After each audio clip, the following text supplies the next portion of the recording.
Today I'm going to be teaching you how to make a swan. So first you want to grab one corner and line it up with the corner of another like it's done in the video and create a nice good crease.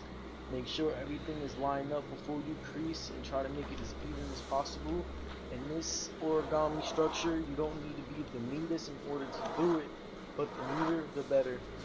So after you fold it, you want to give it a nice second crease so it can be strong and easy to bend. Now, this is what it should look like when you do that. I grabbed that corner and lapped it over there. So that's how you should have done it.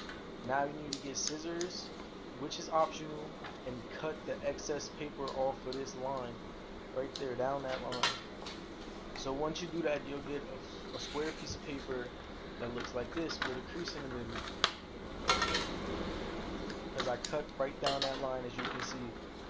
Now, make sure that crease is good and turn it into a diamond shape with the crease going down the middle.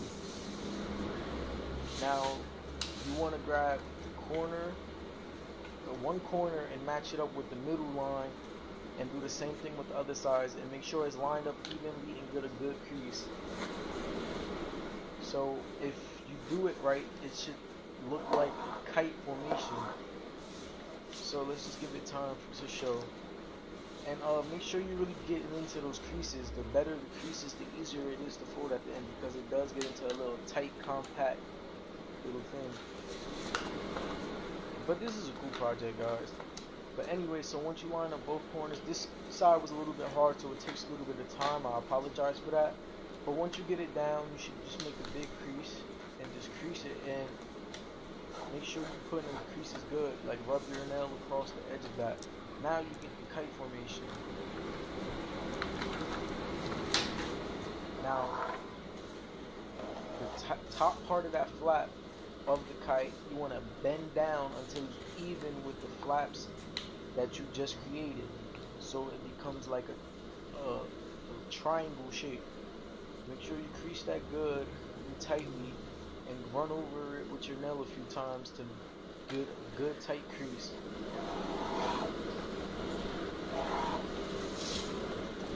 Now you get this triangle form. Now the tip of the flap that you just created, you want to put in the middle on the top, that point right there to the top, as you see, and make a crease, and that makes like a trapezoid area with the flap you just did. So give that a good crease. Now, once you crease, you created a line inside. Once you line it up, you create a line inside. That line you want to touch at the same point you touch the tip with, which will leave overhang with the tip of it. It leaves an overhang. So you crease that. Now, you want to fold inside, like not outside. Push the apex in and sandwich it inside, not outside, because if you do it outside, then your whole thing will be opposite. So you want to sandwich it inwards, not outwards. So make sure you get that right. If you get, it's just not too hard. Once you get it down, it should look like this. So make sure you flatten everything, and everything is flat and good. Once you do that, just pat it down a few times. It's done right here. Now you want to hold the thing lightly and pull down until about like pinky width. So you want to let it go until it's about pinky, and then squeeze down and make sure everything's flat once again.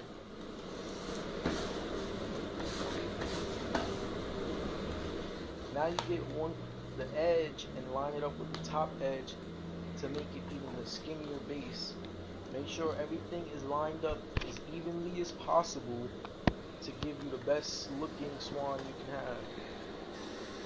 And do the same thing with the other side. So the edge at the bottom, try to line it up with the edge at the top, and it gives it a nice sharp look. And do the same with the other side and crease very well and flatten it down as possible. Try to keep the tip point as sharp as possible for the best quality.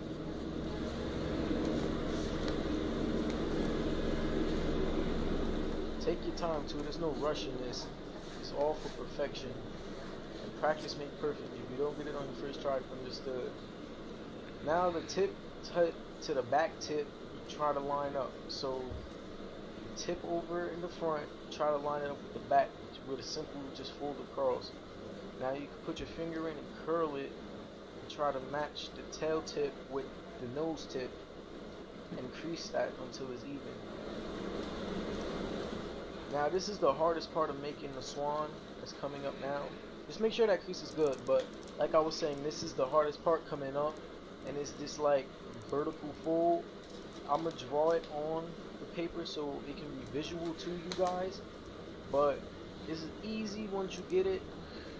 I mean, the first time I tried to do this origami swan, it did take time to get that fold. Like I was never able to do it until I mastered the fold. So if you fold correctly, it will be looking, your line should be folded across that. You want to fold that corner up to that corner and that corner up to that corner. So it takes a little bit of time to actually get it, but it's actually fairly simple. If you can get that, then this is the hardest part of the swan. Now you could do it on the other side if you want to make it easier, but you surely don't have to.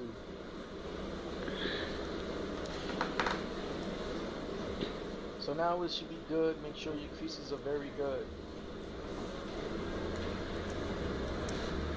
So once your creases are good, you kind of want to open up the bottom. And once you open up the bottom, you want to push the front apex in and bend on the lines you just folded. So push it in and then bend on the lines you just did, and close everything up to make sure it's flat, as so. And flatten everything out. So if you do it right, it should look like this. The fold should be in, you push the middle in, and everything should just fold up together, which is what you want initially. So now you want to get the front edge to line up with the body edge, like so, and you want to make a nice crease.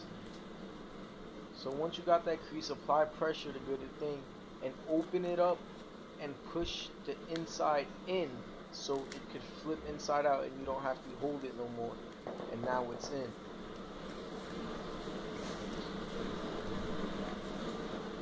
Now open the flap and about pinky width apart. I want you to mark about like the first bend part of your pinky and mark that with a pencil.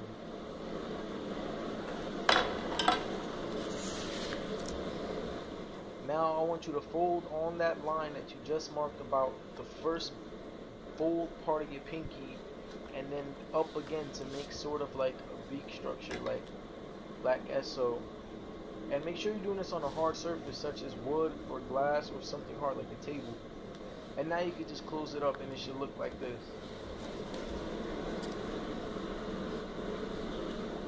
Now you want to grab the neck about, it's up to you on how you want to create it.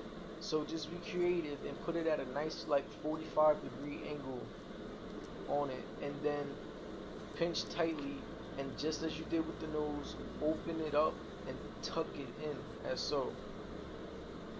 And do the same thing with the top bend part of it. And this part is a little bit hard because the beak doesn't really want to cooperate, but if you tuck it in, it should be very, very good. So you shouldn't have too much to worry about. So if you work it, you could push the beak inside while bending the fold, and you get that, the bendy, semi-heart shape. Now you want to open up the base and bend the first two flaps that's on there. So it's 1, 2, and you want to bend it at the line and make sure it's even. Don't bend the middle piece, and do the same thing to the other side. So now you just adjust it until how you want. So thanks, this is my tutorial on how to make a paper swan. More paper videos will be coming up soon, so like, subscribe, and enjoy more future content. So thanks a lot, thumbs up to you guys.